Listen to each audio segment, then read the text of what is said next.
কে ওখানে? কে ওখানে? কে ওখানে?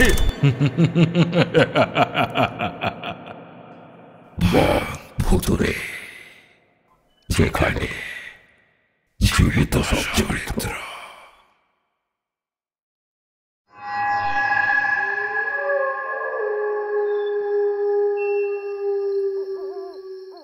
অমাবস্যার রাত, চারিদিকে নিশ্ছিদ্র ঘুটঘুটে অন্ধকার।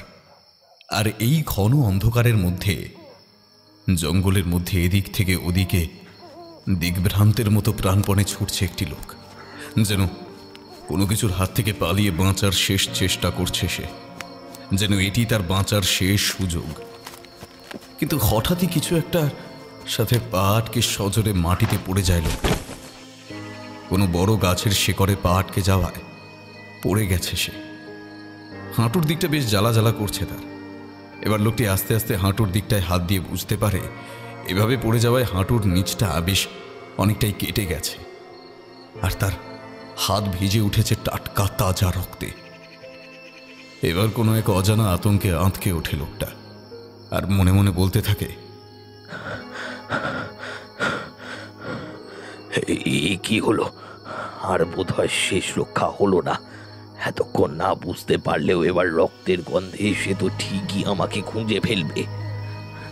না না না, আর বসে থাকা যাবে না, আমাকে উঠতেই হবে। নিজেকে বাঁচানোর শেষ চেষ্টা আমাকে করতেই হবে। নিজের মনে এসব বলতে বলতেই কোনো মতে নিজেকে সামলে উঠতে চেষ্টা করে লোকটি। আর তার পরের মুহূর্তেই সে শুনতে পায় এক সুরেলা নারী কণ্ঠ। আর লোকটি শুনতে পায় তার পেছন থেকে সেই নারী কণ্ঠ তাকে বলছে, কোথায় যাচ্ছ তুমি? আসবে না আমার কাছে? খুঁজবে না আমায়? লোকটা প্রবল ভয় কেঁপে ওঠে। তার ষষ্ঠ ইন্দ্রিয় তাকে জানান দিচ্ছে যার থেকে পালানোর বৃথা চেষ্টা করছিল সে এতক্ষণ, সেই জিনিস এখন তার সামনে দাঁড়িয়ে রয়েছে। কিছু বুঝে ওঠার আগেই সে অনুভব করে একটা গরম স্যাঁতস্যাঁতে কিছু তার বুকের চারপাশে খেলা করছে। আর পরের মুহূর্তেই সেই গরম স্যাঁতস্যাঁতে জিনিসটা ঢুকে যায় তার বুকের চামড়া মাংস ভেদ করে তার হৃৎপিণ্ডের কাছে, আর এক ঝটকায় উপড়ে নিয়ে আসে তার হৃৎপিণ্ড। নিস্তব্ধ জঙ্গলের সকল নীরবতাকে ফালা ফালা করে জঙ্গলের মধ্যে এক মুহূর্তের জন্য শোনা যায় এক প্রবল চিৎকার, আর পর মুহূর্তেই সবকিছু আবার আগের মতো নিস্তব্ধ।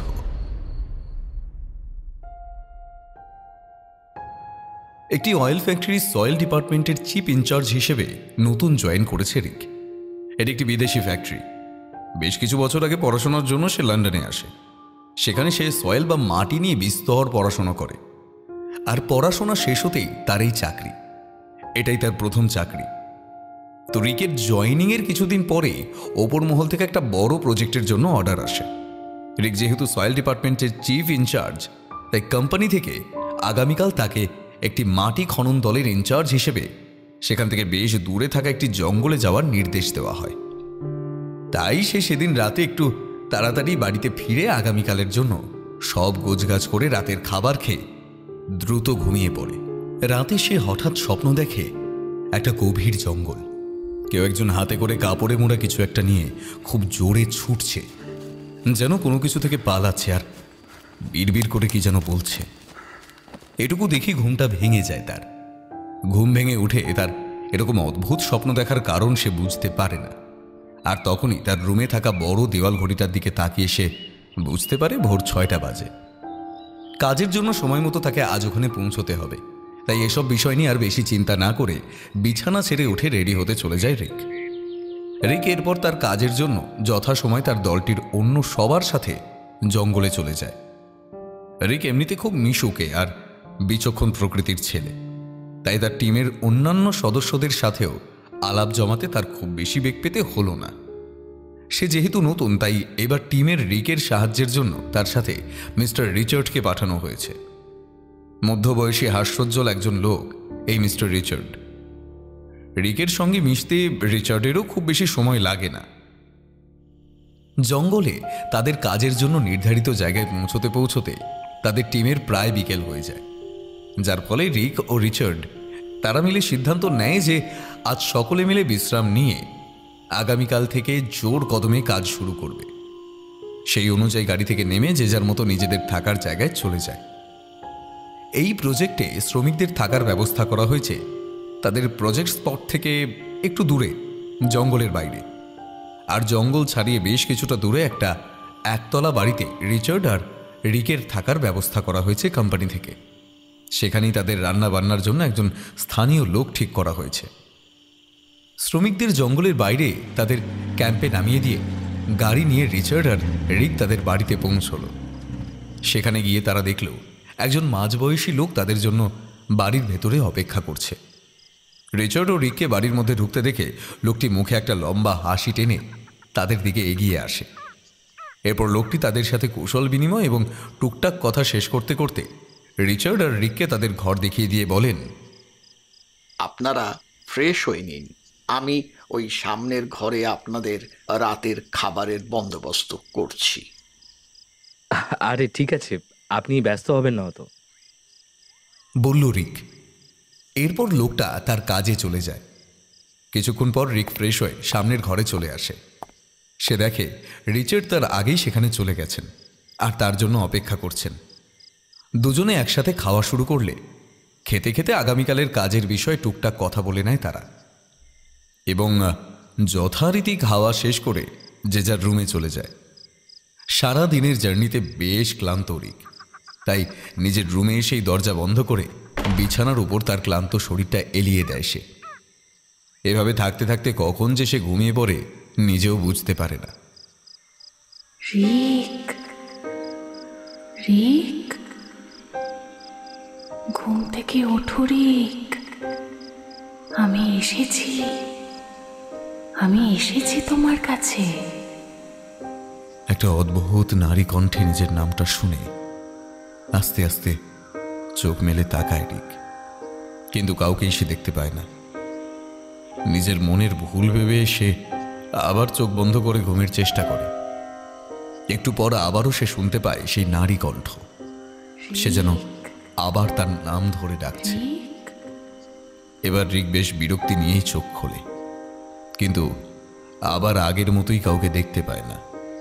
এখানে কি কেউ আছেন? কেউ কি ডাকছেন আমাকে? কেউ আমাকে ডাকলে প্লিজ সামনে আসুন। কিন্তু অপর প্রান্ত থেকে কোনো উত্তর আসে না। পরিবর্তে রিকের ঘরের মাঝে দেখা যায় ধোঁয়ার কুণ্ডলী। এ কি, এত রাতে এত ধোঁয়া কোথা থেকে আসছে এই ঘরে? কিন্তু রিক কিছুক্ষণ ধোঁয়ার দিকে তাকিয়ে থাকার পরেই বুঝতে পারে যে সেই ধোঁয়ার কুণ্ডলী আস্তে আস্তে একটা নারীর অবয়বে পরিণত হচ্ছে। অবয়বটি ক্রমশ আবছা থেকে স্পষ্ট হতে হতে একদম স্পষ্ট হয়ে রিকের সামনে ফুটে ওঠে। রিক দেখে তার সামনে দাঁড়িয়ে আছে এক অতীব সুন্দরী রমণী। রিক, চিনতে পারছো আমায়? কই না তো, আমি তো আপনাকে চিনতে পারছি না। কে আপনি? কি, তুমি আমাকে চিনতে পারছো না? নিজে হাতে আমাকে সৃষ্টি করে নিজেই ভুলে গেলে আমাকে? কি বলছেন আপনি? আমি আপনাকে সৃষ্টি করেছি মানে? কি বলতে চাইছেন আপনি? আমি আপনার কথার মাথা মুন্ডু তো কিছুই বুঝতে পারছি না। এবার রিক লক্ষ্য করে মেয়েটির চেহারা ক্রমশ সুন্দর থেকে বিভৎসে পরিণত হচ্ছে। তার মিষ্টি কণ্ঠটি ক্রমশ কর্কশ হতে শুরু করেছে। মেয়েটি তার সেই ক্রমশ কর্কশ হয়ে আসা কণ্ঠেই হাসতে হাসতে বলতে থাকে,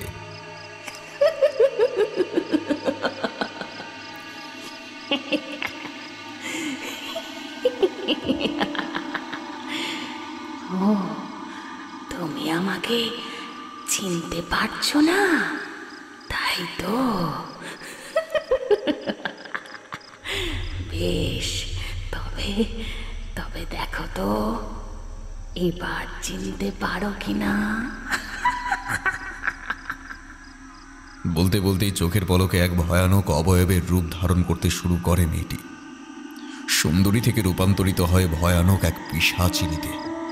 উফ, কি বিভৎস দেখতে থাকে, কি বিভৎস তার চাহনি, তার দু চোখ যেন জ্বলন্ত আগুনের গোলা, মাথার চুলগুলো যেন ফনা তোলা বিষধর সাপে পরিণত হয়েছে, আর তার সাথেই তার মুখ থেকে বেরিয়ে আসছে লাল লকলকে জিভ। রিক লক্ষ্য করল সেই ভয়ানক অবয়ব আস্তে আস্তে তার দিকে এগিয়ে আসছে, আর তার জিভ যেন ক্রমশ লম্বা হয়ে রিকের শরীর ছুঁতে চাইছে।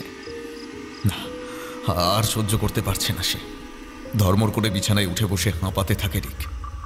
ঘুম ভেঙে উঠে বসার পর রিক বুঝতে পারে এতক্ষণ যা যা তার সাথে ঘটেছে সেটা শুধুমাত্র ছিল তার স্বপ্ন। যাক বাবা, এতক্ষণ তার মানে স্বপ্ন দেখছিলাম, কিন্তু হঠাৎ এমন বীভৎস স্বপ্ন কেন দেখলাম আমি? এরপর সময় দেখার জন্য হাত ঘড়িতে তাকাতেই রিক বুঝতে পারে এখন ভোর রাত। বাইরে অল্প অল্প আলোর রেখা দেখা যাচ্ছে। না, আর বেশি সময় নেই তার কাছে।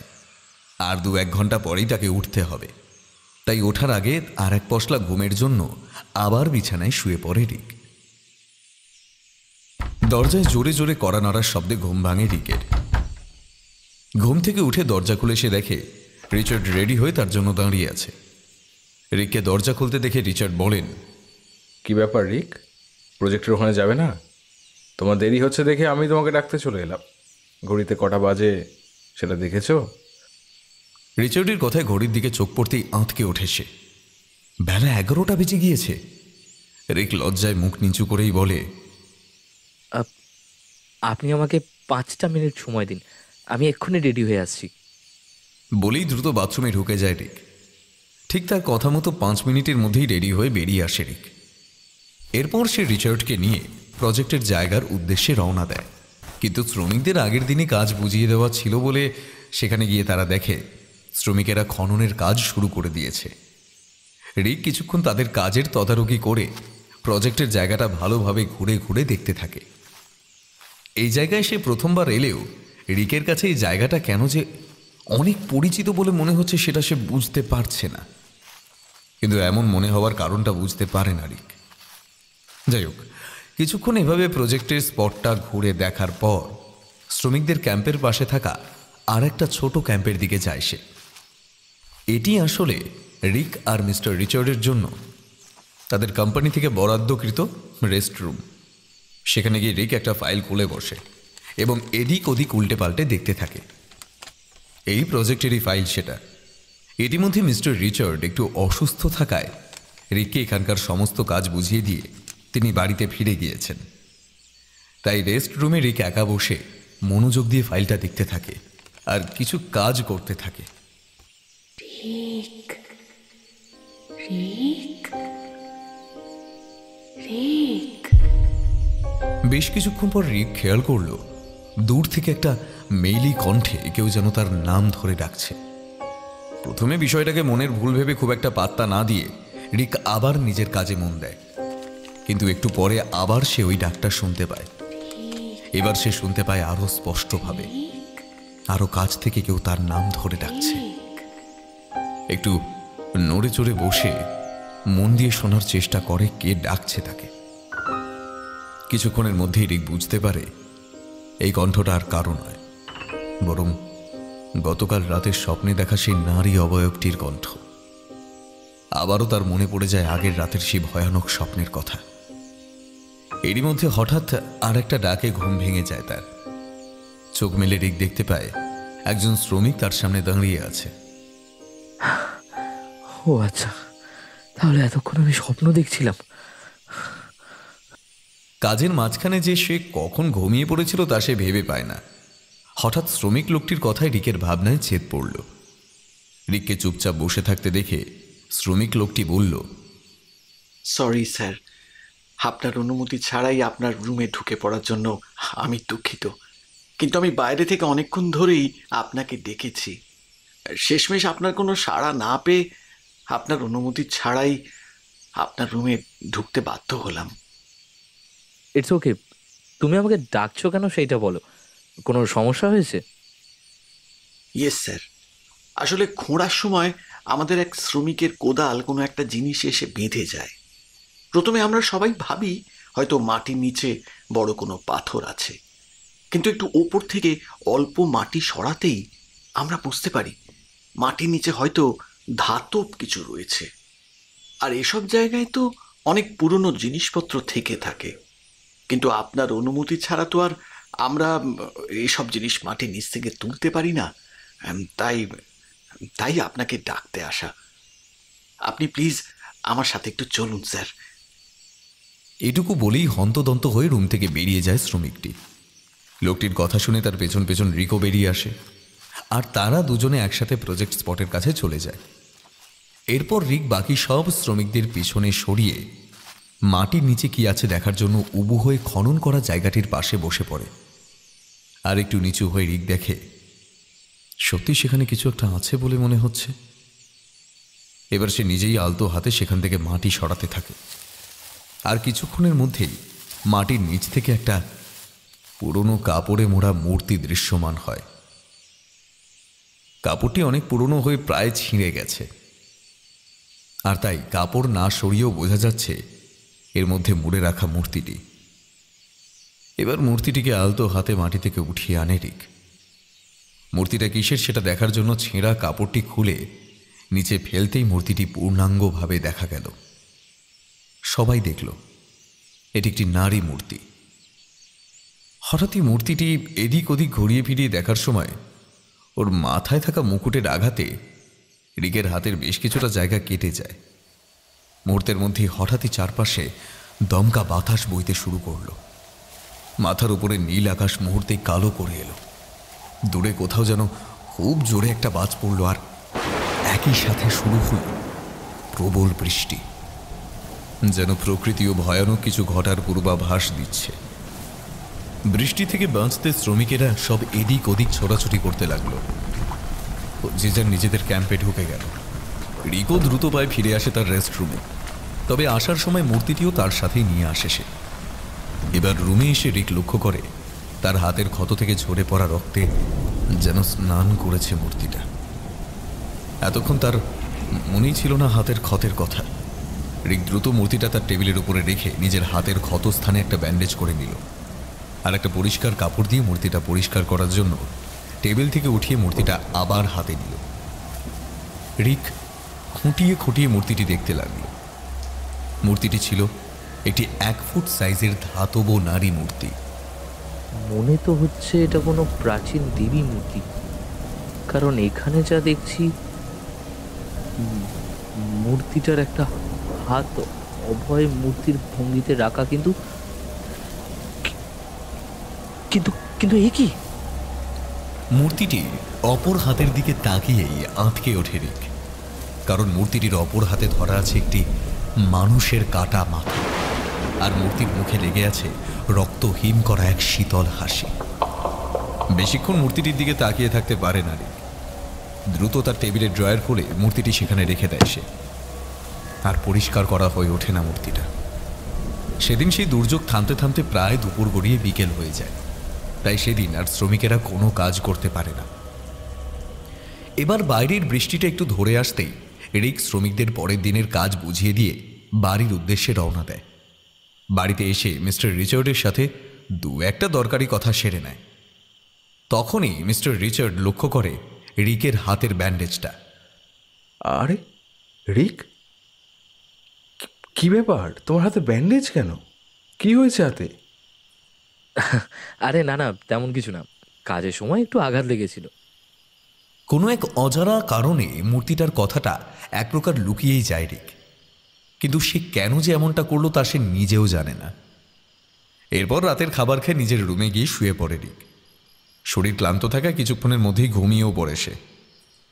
কিন্তু মাঝরাতে আজ আবার আগের দিনের সেই বিভৎস স্বপ্নটা দেখে ঘুমটা ভেঙে গেলে ধরফর করে বিছানায় উঠে বসে রিক। আমি বুঝতে পারছি না কি হচ্ছে আমার সাথে। এই স্বপ্নটা কেন দেখছি আমি বারবার? এইসব ভাবতে ভাবতে কটা বাজছে দেখার জন্য ঘড়ির দিকে তাকিয়ে আঁতকে ওঠে সে। এই কি, আজ আবারও সেই একই সময় স্বপ্নটা দেখে ঘুমটা ভাঙলো আমার। এটাও কি সম্ভব? কিন্তু তাকে যেহেতু আবার সকাল সকাল উঠতে হবে, তাই এসব নিয়ে আর বেশি না ভেবে নিছকই একটা কাকতালীয় ঘটনা মনে করে আবার ঘুমিয়ে পড়ে রিক। পরদিন সকালে যথাযথ সময় ঘুম থেকে উঠে রেডি হয়ে বাইরের ঘরে এসে রিক দেখে মিস্টার রিচার্ড রেডি হয়ে ওর জন্য অপেক্ষা করছে। এরপর রিক ও মিস্টার রিচার্ড ব্রেকফাস্ট সেরে প্রজেক্ট স্পটের উদ্দেশ্যে বেরিয়ে যায়। প্রজেক্ট স্পটে গিয়ে তারা দেখে শ্রমিকেরা আগের দিনের মতো কাজ শুরু করে দিয়েছে। এবার কিছুক্ষণ তাদের কাজের তদারকি করার পর রিক বুঝতে পারে তাদের মধ্যে আজ একজন শ্রমিক অনুপস্থিত। কি ব্যাপার? এখানে তো মনে হচ্ছে যেন তোমাদের মধ্যে একজন লোক কম রয়েছে। স্যার, আসলে ওর শরীরটা আজকে খুব একটা ভালো নেই, তাই কাজে আসতে পারেনি, বিশ্রাম নিচ্ছে। বিষয়টাকে খুব স্বাভাবিকভাবেই নেয় রিক। এটা নিয়ে আর মাথা না ঘামিয়ে রেস্টরুমের দিকে চলে যায় সে। রুমে ঢুকে নিজের টেবিলের দিকে তাকিয়ে বেশ অবাক হয়। সে দেখতে পায় তার টেবিলের উপরে আগের দিনের পাওয়া সেই মূর্তিটা রাখা আছে। এটা কি হলো? মূর্তিটা টেবিলের ওপর কিভাবে এলো? না না না, আমার পরিষ্কার মনে আছে কাল এখান থেকে যাওয়ার আগে আমি মূর্তিটাকে টেবিলের ড্রয়ারে রেখে তালা বন্ধ করে দিয়েছিলাম। আর ড্রয়ারটা তো দেখছি এখনো তালা বন্ধই আছে।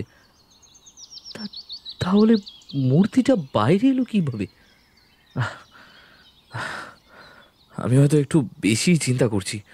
হয়তো আমি কালকে তাড়াহুড়োয় মূর্তিটাকে এই টেবিলের ওপর রেখে গিয়ে ভুলে গেছি।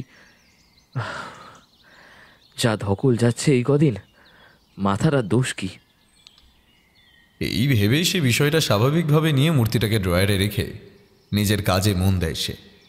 কিন্তু তাড়াহুড়োই সে খেয়াল করে না যে মূর্তিটার গায়ে আজ আর গতকালে লেগে থাকা রক্তের চিহ্ন মাত্র নেই। কোনো এক জাদু বলে কেউ যেন মূর্তির ওপর লেগে থাকা তাজা রক্তের শেষ ফোঁটাটাও শুষে নিয়েছে। যাই হোক, এভাবে কর্মব্যস্ততার মধ্যে দিয়েই সেই দিনটা কেটে যায়। রিক ও মিস্টার রিচার্ড সময় মতো বাড়িতে ফিরে রাতের খাবার সেরে যে যার মতো রুমে গিয়ে ঘুমিয়ে পড়ে। কিন্তু আগের রাতগুলোর মতো আজ রাতেও সেই একই সময়ে সেই একই স্বপ্ন দেখে ঘুম ভেঙে যায় রিকের।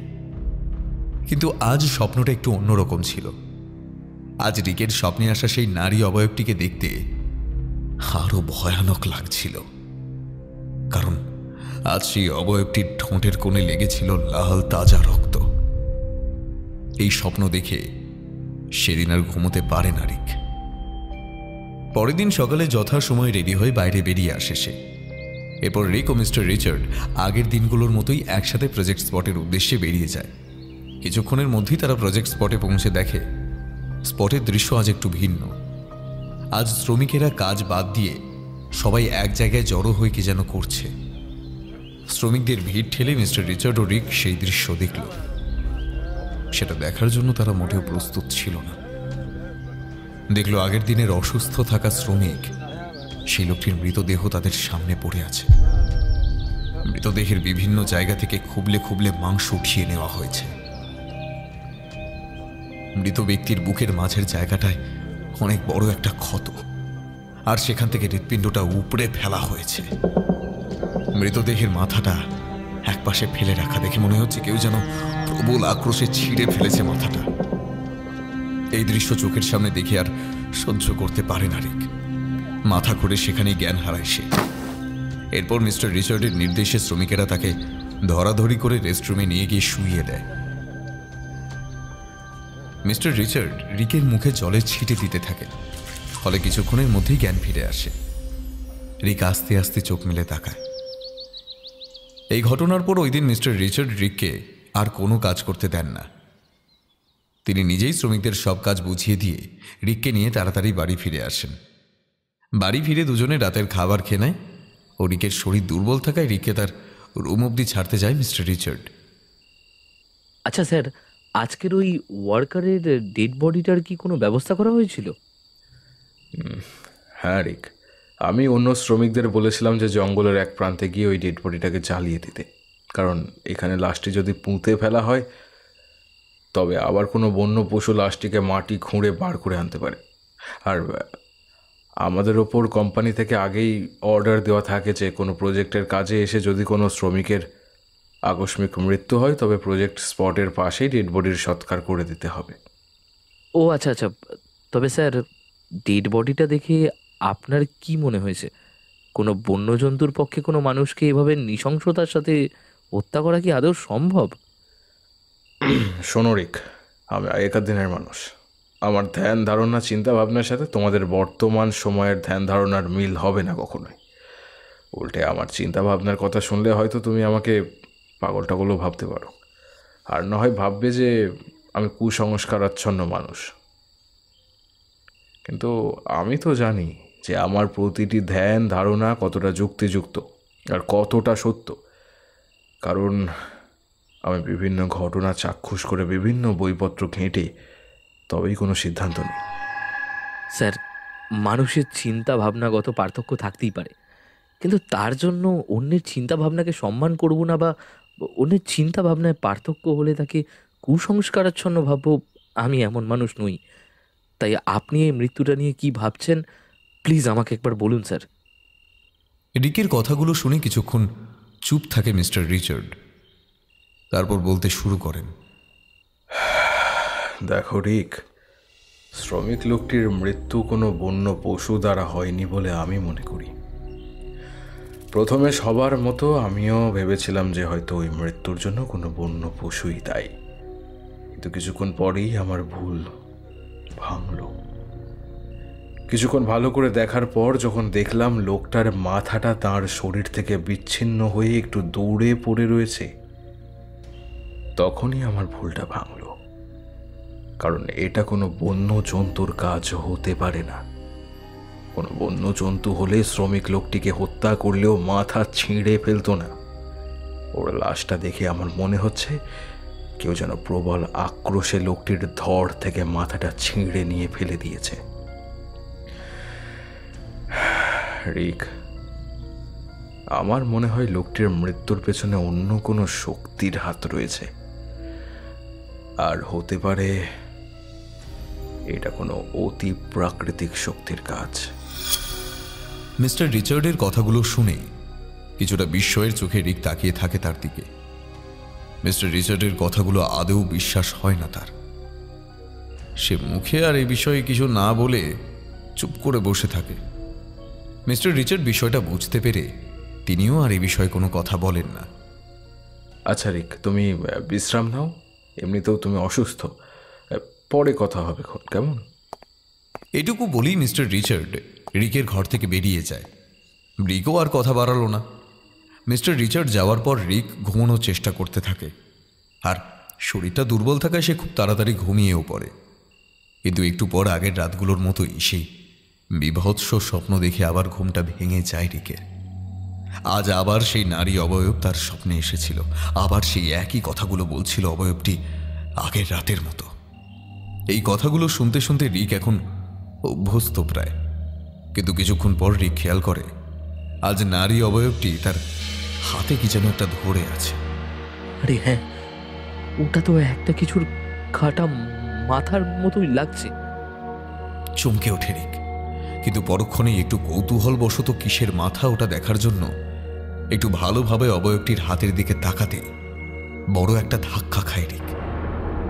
নারী অবয়বটি তার হাতে একটা মানুষের কাটা মাথা ধরে আছে। কাটা না বলে ছিঁড়ে আনা মাথা বলাটাই ভালো। আর মাথাটা ছিল সকালের সেই মৃত শ্রমিক লোকটির। সকালে যেমন দেখেছিল ঠিক তেমনই। এখনো লোকটির চোখ ভয় বিস্ফারিত অথচ স্থির, আর লোকটার দৃষ্টি এখনো তার দিকেই নিবদ্ধ। আর সহ্য করতে পারে না রিক। ভীষণ জোরে এক চিৎকার দিয়ে ঘুম থেকে সোজা বিছানায় উঠে বসে। আজও সেই একই সময় ঘুম ভেঙেছে তার। কিন্তু একটু আগে দেখা বিভৎস স্বপ্নের পর সেদিন রাতে আর ঘুমোতে পারে না সে। পরদিন সকালে রিকের শরীর অসুস্থ থাকলেও সে মিস্টার রিচার্ডের সাথে প্রজেক্ট স্পটে যায়। যদিও মিস্টার রিচার্ড অনেকবার তাকে যেতে বারণ করেছিল, কিন্তু রিক তার কোনো কথাই শোনেনি। আজ প্রজেক্ট স্পটে গিয়ে রিক কারোর সাথেই খুব বেশি কথা বলেনি। সে কিছুক্ষণ শ্রমিকদের কাজের তদারকি করে রেস্টরুমে চলে যায় কিছু ফাইল দেখতে। গতদিন অসুস্থ থাকায় সে কোনো কাজই করতে পারেনি, কিন্তু আজ কাজগুলো শেষ করতেই হবে। বেশ কিছু রিপোর্ট বানাতে হবে। এসব ভাবতে ভাবতেই টেবিলের ড্রয়ারে থাকা ফাইলটি বের করার জন্য রিক টেবিলের ড্রয়ারটি খোলে, কিন্তু ড্রয়ারটা খুলে সে অবাক হয়। রিক দেখতে পায় সেখানে সেদিনের পাওয়া মূর্তিটি আর নেই। কিন্তু আজ রিকের স্পষ্ট মনে আছে সেদিন যাওয়ার আগে সে নিজের হাতে মূর্তিটি ড্রয়ারে ঢুকিয়ে তালা বন্ধ করে রেখেছিল। আর ড্রয়ারটা যে অন্য কেউ ধরেছে এটা ভাবারও কোনো উপায় নেই, কারণ তালার চাবিও তার কাছেই থাকে। হে কি, মূর্তিটা কোথায় গেল? আমার তো স্পষ্ট মনে আছে আমি এই মূর্তিটা ড্রয়ারে রেখেছিলাম, কিন্তু হঠাৎ বাইরের একটা শোরগোলের আওয়াজে সম্বিত ফিরল রিকের। কি হয়েছে দেখার জন্য রিক কাজ রেখে রুমের বাইরে বেরিয়ে আসে। বাইরে কিছু শ্রমিকের একত্রিত হয়ে কিছু একটা নিয়ে কথা বলছে। সেখানে কি হয়েছে দেখার জন্য রিক একটু এগিয়ে যায়। ইতিমধ্যে তাদের শোরগোল শুনে রিকের মতো মিস্টার রিচার্ডও সেখানে চলে এসেছে। তারা দুজনে কিছুক্ষণ নিজেদের মধ্যে মুখ চাওয়াচাবি করে ভিড় ঠেলে সামনে এগিয়ে যায়। এবার রিক শ্রমিকদের উদ্দেশ্যে জিজ্ঞেস করে, কি হচ্ছে কি এখানে? তোমরা কাজ বাজ বাদ দিয়ে এখানে দাঁড়িয়ে চেঁচামেচি করছো কেন? এবার সেই ভিড় থেকে একজন শ্রমিক রিককে লক্ষ্য করে ভিড় ঠেলে বাইরে বেরিয়ে আসে।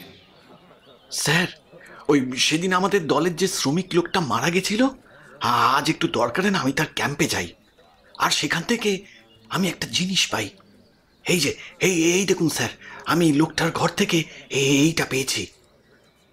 এই বলেই সেই লোকটি তার হাতটা একটু উপরে তুলে ধরে। রিক বেশ অবাক হয়ে দেখে লোকটি তার হাতে সেদিনের পাওয়া সেই মূর্তিটি ধরে আছে। কিন্তু এটা এখানে এলো কিভাবে? এটা তো সে তার ড্রয়ারে তালা বন্ধ করে রেখেছিলাম, আর চাবিও আমার কাছে। তাহলে মূর্তিটা এলো কিভাবে? এই মূর্তিটা তোমরা কোথায় পেয়েছো? রিচার্ডের প্রশ্নে সম্বিত ফেরে রিকের। রিচার্ড এতক্ষণ পুরো ঘটনাটা দেখছিলেন, কিন্তু শ্রমিক লোকটির হাতের মূর্তিটি দেখে তিনি এবার সামনে এগিয়ে এসে লোকটির হাত থেকে মূর্তিটি নিয়ে বেশ অবাক চোখে মূর্তিটি দেখতে দেখতে রিককে প্রশ্নটা করেন। আসলে সেদিন মাটি খননের সময় কিছু শ্রমিক মাটির নিচ থেকে এটি খুঁজে পেয়েছিল। পরে তারা মূর্তিটা মাটির নিচ থেকে তোলার আগে আমার অনুমতির জন্য আমাকে সেখানে নিয়ে যায়। আমি তারপরে এই মূর্তিটা সাবধানে মাটি থেকে তুলে তা এত বড় একটা ঘটনা ঘটে গেল, কই আমাকে তো তুমি এই বিষয়ে মানে একটা কথাও জানাওনি। মানে তোমার কি উচিত ছিল না একবার রিক, যে অন্তত আমাকে এই বিষয়টা জানানো? আসলে এরপর এত কিছু ঘটে গেল যার জন্য আপনাকে আর বলে ওঠা হয়নি স্যার, সরি। মিস্টার রিচার্ড আর এই বিষয়ে কথা না বাড়িয়ে একটু চিন্তিত মুখেই মূর্তি হাতে রেস্টরুমের দিকে চলে গেলেন। এরপর সারা দিন বেশ কর্মব্যস্ততার মধ্যে দিয়ে দিনটা কেটে গেল। সারাদিনের কাজের চাপে আর রিচার্ডের সাথে মূর্তিটা নিয়ে কোনো কথা হয় না রিকের। সন্ধ্যার কাজ সেরে রিক এবং রিচার্ড বাড়িতে ফিরে আসে। রাতেও তাদের মধ্যে আর খুব বেশি কথা হয় না। সারাদিন কাজের চাপে রিক প্রায় ভুলেই গিয়েছিল সকালের ঘটনা আর মূর্তিটার কথা। তাই কাজের চাপে তার আর ভাবাই হয় না যে কিভাবে মূর্তিটা তার ড্রয়ার থেকে বেরিয়ে ওই মৃত ওয়ার্কারের ঘরে যেতে পারে।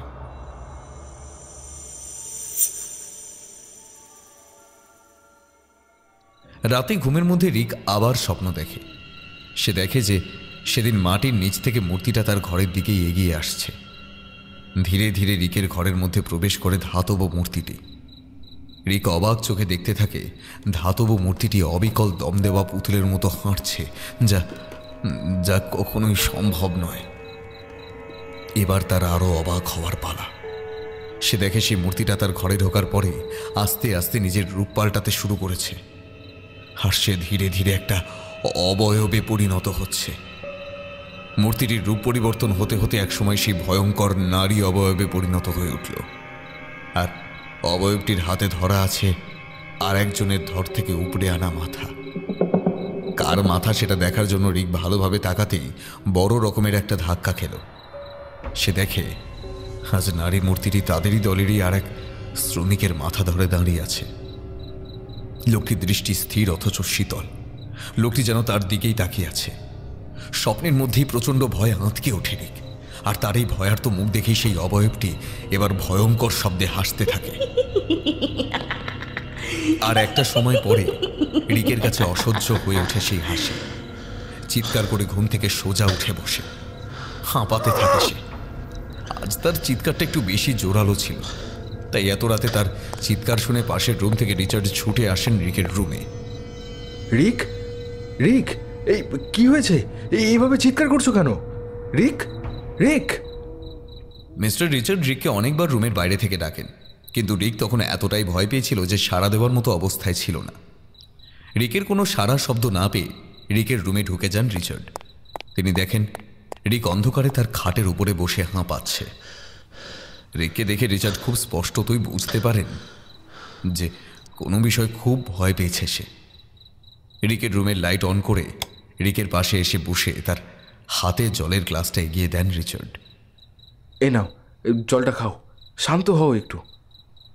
রিচার্ডের দিকে একবার তাকিয়ে তার হাত থেকে গ্লাসটা নিয়ে এক নিঃশ্বাসে সমস্ত জলটা ঢক ঢক করে খেয়ে নেয় রিক। জলটা খাওয়ার পরে রিক আগের তুলনায় একটু শান্ত হয়েছে। এই দেখে মিস্টার রিচার্ড এবার ধীর কণ্ঠে রিককে প্রশ্ন করে, রিক, কি হয়েছে বলো তো তোমার? এখানে আসার পর থেকেই আমি বেশ কিছু পরিবর্তন দেখতে পাচ্ছি তোমার মধ্যে। প্রথমে বিষয়টাকে আমি খুব একটা সিরিয়াসলি না নিলেও আজ তোমার এই চিৎকার শুনে কিন্তু আমি বেশ চিন্তায় পড়ে গেলাম। কি হয়েছে তোমার? একটু খুলে বলো আমাকে। আমি জানি না স্যার আমার সাথে কি ঘটছে, তবে এটা ঠিক যে এখানে আসার পর থেকে আমার সাথে অনেক অদ্ভুত ঘটনা ঘটে চলেছে, যা এর আগে কখনো ঘটেনি। হ্যাঁ, কিছু যে একটা সমস্যা হচ্ছে তোমার, সেটা তো আমি খুব ভালো করেই বুঝতে পারছি, কিন্তু ঠিক কী সমস্যা হচ্ছে সেটা তুমি না বললে আমি কিভাবে বুঝবো বলো? তাই শুরু থেকেই আমাকে খুলে বলো সবটা। রিক কিছুক্ষণ চুপ করে থাকে, তারপর বলে, স্যার, এখানে আসার পর থেকেই একটা অদ্ভুত স্বপ্ন প্রতি রাতে আমাকে তাড়া করে বেড়াচ্ছে। প্রতি রাতে আমার স্বপ্নে এক নারীর অবয়ব আসে। প্রথমে সে বেশ মধুর কণ্ঠেই আমাকে জিজ্ঞেস করে যে আমি তাকে চিনতে পারছি কিনা, কিন্তু আমি যখনই তাকে বলি যে না আমি তাকে চিনি না, তখনই সে বিকট শব্দে হেসে ওঠে আর এক ভয়াল দর্শন নারী মূর্তিতে পরিবর্তন হয়। আর আমাকে বলতে থাকে যে আমি নাকি তাকে নিজের হাতে সৃষ্টি করে এখন আমি তাকে চিনতে পারছি না। প্রথম দুদিন এইটুকু বলার পরেই আমার স্বপ্নটা ভেঙে যেত। আগের দিন ওই নারী অবয়ব যখন আমার স্বপ্নে আসে, তখন সে তার হাতে একটা কাটা মাথা ধরেছিল। সেই মাথাটা ছিল গতকালকে মারা যাওয়া শ্রমিক লোকটির। আমি প্রথমে ভেবেছিলাম আমি হয়তো সকালে লোকটির মৃত্যু নিয়ে বেশি চিন্তা করেছিলাম, তাই এমন দেখছি। কিন্তু আজ সেই অবয়ব আবার আমার স্বপ্নে আসে। কিন্তু আজ প্রথমে সে আসে মাটির নিচ থেকে পাওয়া সেই মূর্তির বেশে। কিছু পরে সেই মূর্তিটা সেই ভয়াল দর্শন নারী অবয়বের রূপ নেয়। আজ তার ঠোঁটের কোণ দিয়ে বেয়ে পড়ছিল টাটকা রক্ত, আর হাতে ধরা ছিল একটা মাথা। আর স্যার, আপনি শুনে অবাক হবেন, আজ মাথাটি ছিল আমাদের দলেরই আরেকজন শ্রমিকের। আর সেই কাটা মাথা থেকে লোকটি আমার দিকে স্থির দৃষ্টিতে তাকিয়েছিল। কি শীতল অথচ ভয়ার্ত ছিল সেই দৃষ্টি স্যার, ভয়ার্ত ছিল। শান্ত হও রিক, শান্ত হও, একটু শান্ত হও। আমি যদি খুব বেশি ভুল না হয়ে থাকি, তবে তোমার সব সমস্যার মূলে রয়েছে ওই মূর্তিটা। মূর্তিটার জন্য আমার সমস্যা? মানে আপনি কি বলতে চাইছেন স্যার? আমি তো কিছুই বুঝতে পারছি না। আপনি প্লিজ আমাকে একটু বুঝিয়ে বলুন সবটা। দেখো রিক, আমি এখনো সম্পূর্ণভাবে নিশ্চিত নই যে মূর্তিটা আসলে কিসের, কিন্তু আমি যদি খুব বেশি ভুল না করে থাকি, তবে ওই মূর্তিটা এক ভয়ানক পিশাচিনীর। অনেক গ্রন্থে এক অদ্ভুত পিশাচিনীর উল্লেখ রয়েছে, যার আকৃতি কোনো দেবীর মতো হলেও বাস্তবে সে একজন পিশাচ। সে তার সুন্দর চেহারা নিয়ে সবার সামনে আসলেও বাস্তবে সে খুবই ভয়ানক। বাস্তব রূপে তার এক হাতে থাকে একটা কাটা মাথা, আর এক হাতে সে অন্য দেবীর মতো অভয় মুদ্রায় জাগ্রত করে রাখে। আমি এখনো জানি না যে আমি যার কথা ভাবছি এটি আসলে তারই মূর্তি কিনা, কিন্তু এইটুকু বুঝেছি যে এই মূর্তিটা কোনো সাধারণ মূর্তি কিন্তু নয়। স্যার, আমার খুব ভয় করছে স্যার। মারাত্মক কিছু ঘটবে না তো স্যার? স্যার, আমি এখনো জানি না রিক যে এটা কি ঘটতে চলেছে। তোমার আরও আমাকে আগে এই বিষয়টা জানানো উচিত ছিল। তবে আমি নিশ্চিত সামনে সামনে আরও ভয়ানক কিছু ঘটতে চলেছে। সরি স্যার, আমার আরও আগে আপনাকে জানানো উচিত ছিল। আচ্ছা, বেশ, যা হওয়ার হয়ে গিয়েছে। তুমি তুমি বেশি চিন্তা করো না। আমি আর তুমি বিষয়টা সামলে নেব, ঠিক? তুমি এতটা ভয় পেও না। আর আমি মূর্তিটাকে আমার সাথে করে বাড়িতে নিয়ে এসেছি, তাই এত চিন্তার কিছুই নেই। রিকের কাঁধে হাত রেখে সান্ত্বনা দিতে দিতে বলেন মিস্টার রিচার্ড। এভাবেই ভয় ও উৎকণ্ঠার মাঝে সেদিন রাতটা কেটে যায় তাদের। পরদিন সকালে অনিচ্ছা সত্ত্বেও রিচার্ড ও রিক প্রজেক্ট স্পটে চলে যান, কিন্তু তারা তখনও জানতো না যে আজ তাদের জন্য সেখানে প্রচণ্ড ভয়ঙ্কর কিছু একটা অপেক্ষা করছে। প্রজেক্ট স্পটে পৌঁছতেই একটা দৃশ্য তাদের চোখে পড়ল, যার সম্মুখীন তারা এর আগেও হয়েছিল।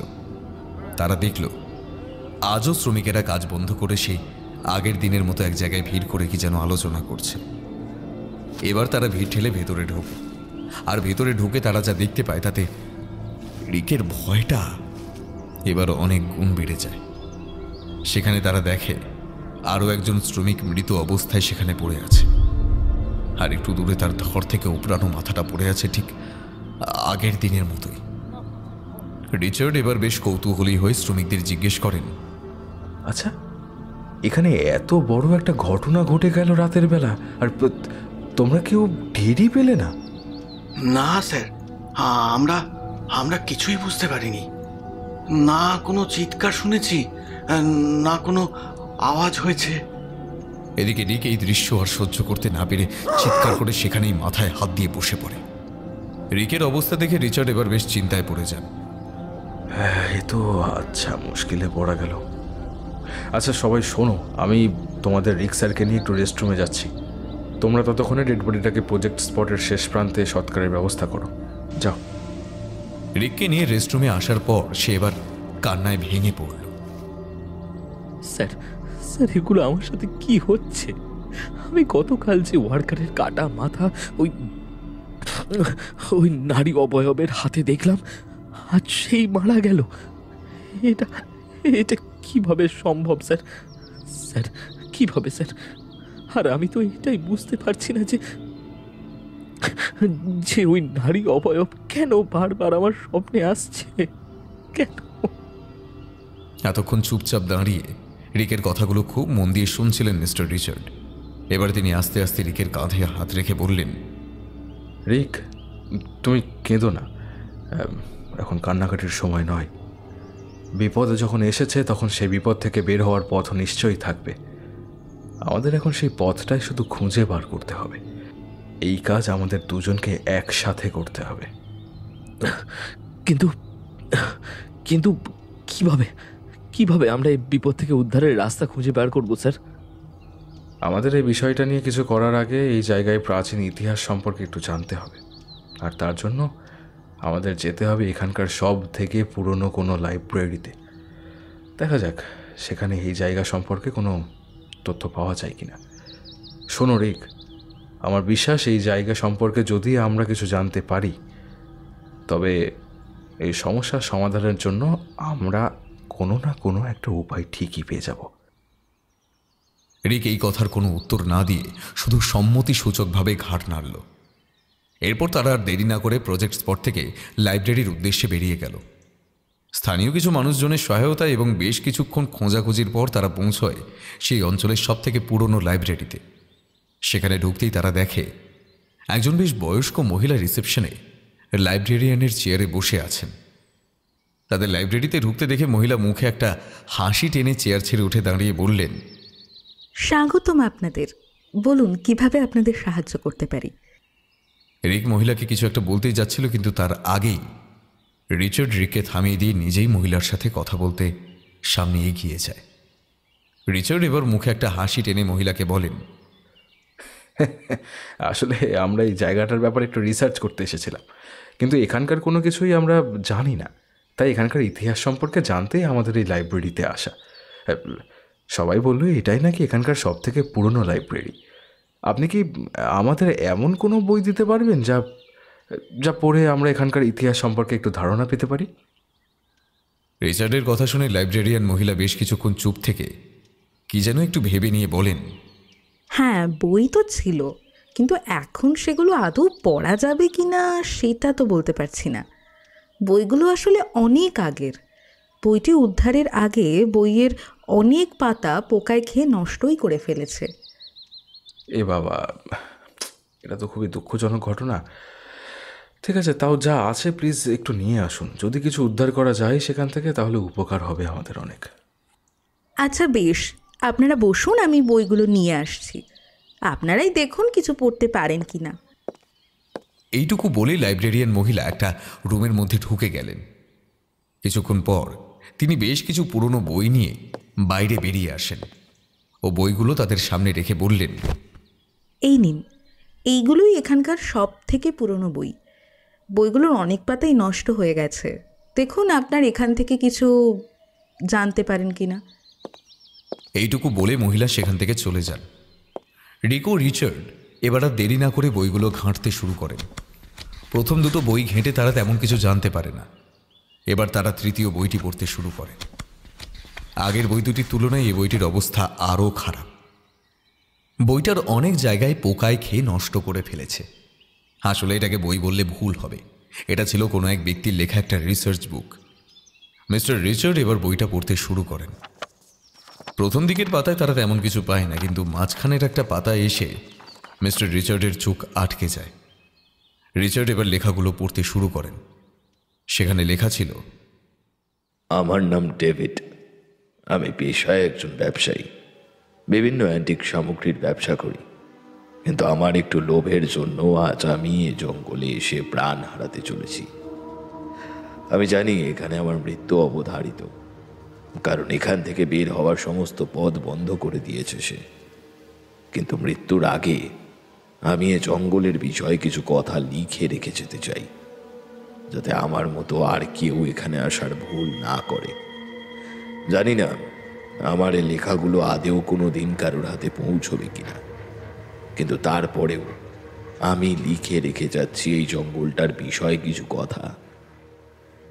এই জঙ্গলটা একটা অভিশপ্ত জায়গা। অনেক বছর আগে একজন লোক কিছু কালা জাদু ও তন্ত্রমন্ত্র করার উদ্দেশ্যে এখানে আসেন, এবং তিনি নাকি এখানে কোনো এক পিশাচ দেবীর মূর্তি বানিয়ে প্রাণ প্রতিষ্ঠা করেন।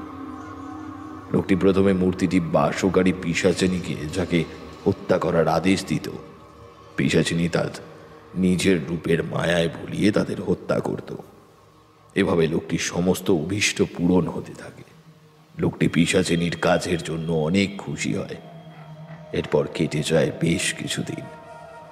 লোকটি আর পিশাচিনীর কর্মকাণ্ডের দিকে খুব একটা মনোযোগ দেয় না, আর পিশাচিনীয় রক্তের স্বাদ পেয়ে ততদিনে, যার ফলে সে এবার শিকারের খোঁজে জঙ্গলের পাশের গ্রামে প্রবেশ করে। আর একে একে প্রতি রাতে গ্রামের বিভিন্ন ঘর থেকে উধাও হতে শুরু করে সেখানকার একের পর এক নিরীহ মানুষজন। এক পর্যায়ে এই খবর এসে পৌঁছায় সেই লোকটির কাছে। লোকটি এতদিনে পিশাচিনীর প্রায় কথা ভুলতেই বসেছিল, কিন্তু গ্রামের লোকেদের হঠাৎ করে এই উধাও হওয়ার খবরটি কানে আসতেই লোকটির মনে পড়ে যায় তার নিজের সৃষ্ট পিশাচিনীর কথা। আর সে বুঝতে পারে যে এসব তার সৃষ্ট পিশাচিনীরই কাজ।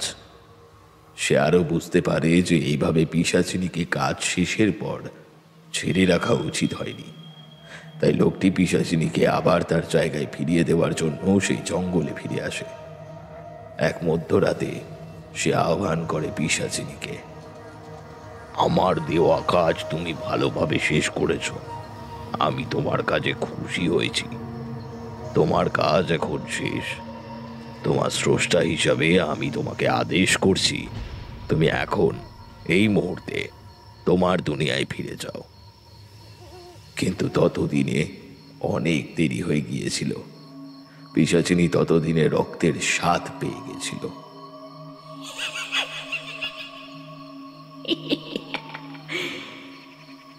তোমার কাজ শেষ করা পর্যন্তই আমি তোমার কথা শুনতে বাধ্য ছিলাম। কিন্তু যে মুহূর্তে আমি তোমার কাজ শেষ করে নতুনভাবে আমার ইচ্ছেতে স্বীকার করি, ঠিক সেই মুহূর্ত থেকে আমি তোমার দাসত্ব থেকে মুক্ত হই। তাই তাই আমি এখন তোমার কথা শুনতে বাধ্য নই। এখন আমি মুক্ত। আমার এখন রক্ত চাই, রক্ত, নতুন শিকার চাই আমার। আজ তুমি আমাকে আমার শিকার করার সময় আহ্বান করেছ, তাই তোমাকে এখন আমার শিকার হতে হবে। কারণ আমার এখন রক্ত চাই আমার। লোকটি দেখতে থাকে তার চোখের সামনে আস্তে আস্তে পিশাচিনী ভয়ঙ্কর রূপে পরিণত হচ্ছে। সে বুঝতে পারে যে এখন অনেক দেরি হয়ে গিয়েছে, এখন আর কিছুই করার নেই। এখন এই পিশাচিনীর হাতেই তাকে মরতে হবে। পিশাচিনীর হাত থেকে রক্ষা পাওয়া অসম্ভব জেনেও লোকটি জীবন রক্ষার শেষ চেষ্টা করার জন্য কিছু না ভেবেই পিশাচিনীর মূর্তিটি হাতে নিয়ে ছুটতে শুরু করে আর জঙ্গলের এক প্রান্তে লুকিয়ে পড়ে।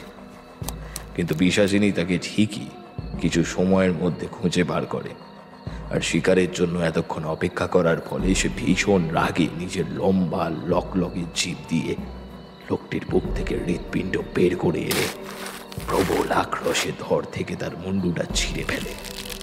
কিন্তু লোকটি তার মৃত্যুর আগে পিশাচিনীর মূর্তিটাকে একটা কাপড়ে মুড়ে কোথায় যেন লুকিয়ে ফেলে, যার ফলে পিশাচিনী লোকটাকে মারার পর আর নিজের মূর্তিতে ফিরতে পারে না সে।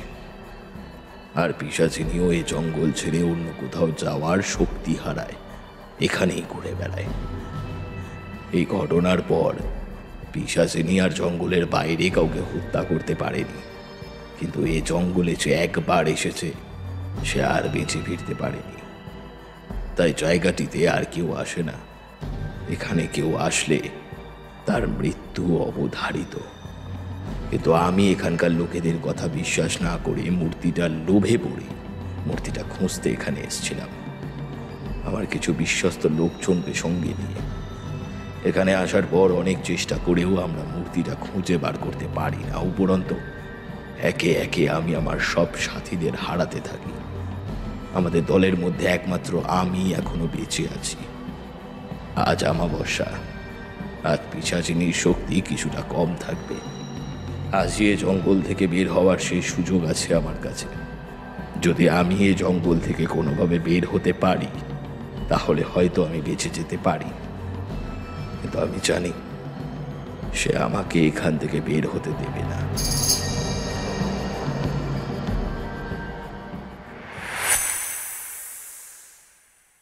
এই পর্যন্ত পড়ে থামেন মিস্টার রিচার্ড। এরপরে পাতাগুলো পোকায় খেয়ে নষ্ট করে দিয়েছে। লাইব্রেরি থেকে আর কিছু জানতে পারে না তারা। অবশেষে তারা বাড়ির পথে রওনা দেয়।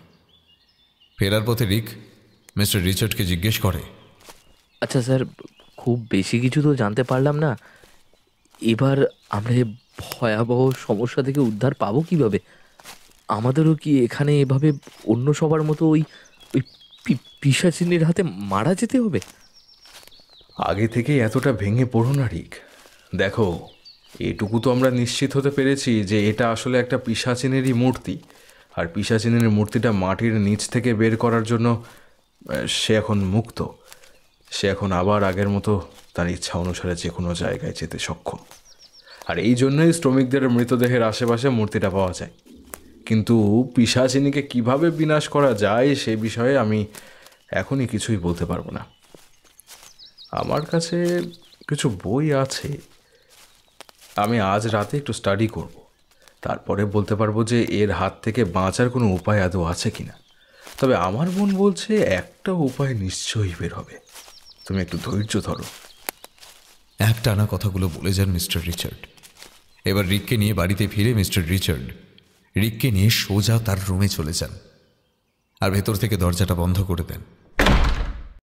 প্রায় মাঝরাত পর্যন্ত মিস্টার রিচার্ড সেখানে বসে নিজের বইপত্র ঘাঁটাঘাঁটি করেন। রিক দেখতে থাকেন।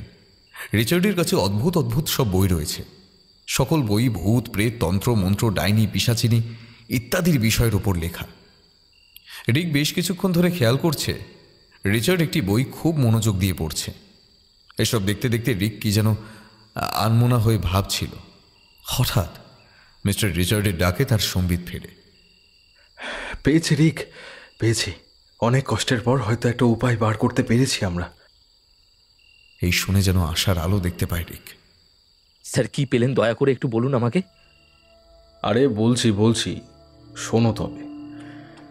আমার কাছে একটা বই আছে যেখানে বিভিন্ন ভূত, প্রেত, তন্ত্র মন্ত্র, ডাইনি, পিশাচিনী ইত্যাদি সম্পর্কে লেখা আছে। তো সেই বই অনেকক্ষণ ঘাঁটাঘাঁটির পর আমি হিন্দু শাস্ত্রের এক বিশেষ পিশাচিনী সম্পর্কে জানতে পারি, আর তার নাম হলো ডাকিনী। কিন্তু তোমার পাওয়া যে মূর্তি, সেটা পুরোপুরি ডাকিনী নয়, বরং ডাকিনীর এক রূপান্তরিত রূপ। এই রূপের এক হাতে থাকে একটা মানুষের কাঁটা মাথা, আর এক হাতে অভয় মুদ্রার ভঙ্গিতে ওঠানো থাকে। এই পিশাচিনী অত্যন্ত ভয়ানক হয়ে থাকে। সে তার সুন্দর রূপ ও সুমধুর কণ্ঠ দিয়ে তার শিকারকে তার দিকে আকৃষ্ট করে এবং শিকারকে সম্মোহিত করে তাকে হত্যা করে, যার ফলে শিকার চিৎকার করারও কোনো সুযোগ পায় না। এই পিশাচিনী প্রথমে তার উপাসকের সমস্ত ইচ্ছা পূরণ করে, কিন্তু উপাসক যদি না জানে যে কিভাবে এবং কখন এই পিশাচিনীকে কাজ শেষের পর আবার তার দুনিয়ায় পাঠাতে হবে, তবে উপাসকের ইচ্ছা পূরণের পর পিশাচিনী সাধকের দাসত্ব থেকে মুক্ত হয়ে যায় এবং এই পিশাচিনী তার উপাসকেরই প্রাণ নেয়। আর শুধুমাত্র এই উপাসক ছাড়া কেউ একে আবার এদের দুনিয়ায় পাঠাতে পারে না। এবং যদি কোনো ক্ষেত্রে এই পিশাচিনীর কোনো উপাসককে না পাওয়া যায়, সেই ক্ষেত্রে নতুন কাউকে এই মূর্তির উপাসনা করে তবে তার বিনাশ করতে হবে। তাহলে তো খুব সমস্যা হলো স্যার, কারণ সকালের ওই রিসার্চ বুক অনুসারে এই পিশাচিনী তো বহু আগেই তার উপাসকের হত্যা করেছে। তাহলে এখন আমাদের মধ্যে কাউকে আবার এই পিশাচিনীর উপাসনা করে তবে এর বিনাশ করতে হবে, তাই তো? না, আমাদের হয়তো তেমন কিছু করতে হবে না, কারণ আমরা তো পিশাচিনীর সেই উপাসককে খুঁজে পেয়েছি। আবার কি বলছেন স্যার? আমরা খুঁজে পেয়েছি সেই উপাসককে? কিভাবে আর কখন খুঁজে পেলাম স্যার? আর কে সেই উপাসক? প্লিজ বলুন স্যার, প্লিজ। তুমি সেই উপাসক রিক। কি বলছেন স্যার? আমি এই মূর্তির উপাসনা করলাম কবে? আমি তো এই প্রথমবার মূর্তিটাকে দেখলাম। না স্যার, আপনার নিশ্চয়ই কোথাও ভুল হচ্ছে। না রিক, আমার কোথাও কোনো ভুল হচ্ছে না। আমি যা বলছি খুব ভেবে চিন্তে বলছি। দেখো রিক, এখানে এসে মূর্তিটা পাওয়ার আগে থেকেই তুমি এক নারী অবয়বকে স্বপ্নে দেখতে শুরু করো। তারপর মূর্তিটা উদ্ধারের পর থেকে এখানকার মূর্তিটা মৃত্যুর আগে সেই অবয়ব তোমার স্বপ্নে এসে তোমাকে সেই মৃত্যুর পূর্বাভাস দিয়ে যায়। আর মনে করে দেখো রিক, সে প্রতি রাতে তোমার স্বপ্নে এসে তোমাকে জিজ্ঞেস করে যে তুমি তাকে চিনতে পারছো কিনা। আর যখন তুমি না বলো, তখন সে বলে তুমি নিজের হাতে তাকে সৃষ্টি করে এখন নাকি চিনতে পারছো না। আর তোমার কথা অনুসারে তুমি প্রথমবার এই মূর্তিটাকে দেখেছ, তাহলে তাকে সৃষ্টির প্রশ্নই আসে না। তার মানে আগের জন্মে তুমিই সেই উপাসক ছিলে যে নিজের হাতে এই মূর্তিটা সৃষ্টি করেছিলে। পরে পিশাচিনীর হাতে তোমার মৃত্যু হয়েছিল। আর আমার পড়া বইটাতে লেখা আছে, যদি কখনো এই পিশাচিনীর উপাসক পিশাচিনীর প্রতীক বা মূর্তিকে কোথাও লুকিয়ে ফেলে, তবে পিশাচিনী আর তার মূর্তি খুঁজে বের করতে পারবে না। এমনকি পিশাচিনীর সেই উপাসক ছাড়া আর কেউ মূর্তিটা কোনো দিনও ওঠাতেও পারবে না। আবার সাধক তার ইচ্ছার বিরুদ্ধে গিয়ে যদি অন্য কারোর প্রভাবে প্রভাবিত হয়ে মূর্তিটি উদ্ধার করে, সেক্ষেত্রেও পিশাচিনী মূর্তিতে প্রবেশ করতে পারবে না, যতক্ষণ না সাধক তার নিজ ইচ্ছায় মূর্তিটা উদ্ধার করে তার শরীরের রক্ত দিয়ে মূর্তিটা জাগ্রত না করছে। ততক্ষণ পিশাচিনী আগের মতো মূর্তিতে প্রবেশের অনুমতি পাবে না। পিশাচিনী যদি কোনো কারণে মূর্তিতে প্রবেশ করতে না পারে, তবে পিশাচিনীর বিনাশও সম্ভব নয়। আর ওই মূর্তিরও উপাসক ছাড়া ওই পিশাচিনীর বিনাশ তো সম্ভব নয়। তাই আগের জন্মের করা ভুল শোধরানোর জন্য তোমার আবার জন্ম হয়েছে রিক। আর তুমি একমাত্র পারো এই পিশাচিনীকে আবার তার দুনিয়ায় ফেরত পাঠাতে। বুঝতে পারলে? স্যার, আপনি এগুলো কি বলছেন? আপনি আজকের সময় দাঁড়িয়েও এইসব পুনর্জন্মে বিশ্বাস করেন? আমাদের বিজ্ঞান যেখানে এত দূর এগিয়ে গিয়েছে, সেখানে আপনি এখন আমাকে এইসব এসব পুনর্জন্মের গল্প শোনাচ্ছেন? আচ্ছা বেশ, বিশ্বাস হচ্ছে না তো? তাহলে তুমি এখানে আসার পর থেকে ঘটা প্রত্যেকটা ঘটনা শুরু থেকে মনে করে দেখো রিক। এখানে আসার পর তোমার দেখা ওইসব স্বপ্নগুলো দেখা শুরু হওয়া, তারপর হঠাৎ মাটি খোঁড়ার সময় শ্রমিকদের মূর্তিটা পাওয়া, তারপর মূর্তিটা আর কাউকে ধরতে না দিয়ে তোমায় নিজের হাতে নিজের ইচ্ছাতে ওটা মাটি থেকে তোলা, আর মাটি থেকে তোলার পর থেকেই একের পর এক শ্রমিকদের মৃত্যু, আর প্রতিবার মৃতদেহের পাশে মূর্তিটা খুঁজে পাওয়া। সব ঘটনাগুলো কি আমার বইতে লেখা ঘটনার সাথে হুবহু মিলে যাচ্ছে না রিক? কিন্তু স্যার, আজকের দিনে দাঁড়িয়ে এইসব কথা বিশ্বাসযোগ্য? আচ্ছা বেশ, এসব না হয় বাদই দিলাম, কিন্তু এতক্ষণ যা যা তোমার সাথে ঘটে গেল তার আদেও কোনো ব্যাখ্যা বিজ্ঞানের ভাষায় আছে কি রিক? তুমি তোমার নিজের চোখে যা যা প্রত্যক্ষ করলে সেগুলোকে তুমি অস্বীকার করতে পারবে তো? এত কিছু ঘটে যাওয়ার পরও তুমি এসবকে অবিশ্বাস করতে পারবে তো রিক? আচ্ছা স্যার, আমি কিছুটা হলেও বুঝতে পেরেছি আপনার কথাগুলো, কিন্তু স্যার আপনাকে এখনো এতটা চিন্তিত লাগছে কেন? কি হয়েছে? হ্যাঁ, আসলে আমার সব হিসেব মিললেও শুধু একটা হিসেবই কোনোভাবেই মেলাতে পারছি না, তাই একটু চিন্তিত। কিসের হিসাব স্যার? বই অনুসারে পিশাচিনীর মূর্তিতে তোমার রক্তের স্পর্শ না লাগলে পিশাচিনীর তো মূর্তিতে প্রবেশ করতে পারার কথা নয়, কিন্তু আমার জানা মতে তোমার রক্তের স্পর্শ তো মূর্তিটা পাইনি। তাহলে কিভাবে পিশাচিনী মূর্তিতে প্রবেশ করতে পেরেছে সেটাই আমি বুঝতে পারছি না। সরি স্যার, আসলে আমি আপনার কাছ থেকে একটা কথা লুকিয়ে গিয়েছিলাম। সেদিন আমার হাতের ওই ক্ষতটা অন্য কিছুর আঘাতে নয়, বরং ওই মূর্তির আঘাতে হয়েছিল।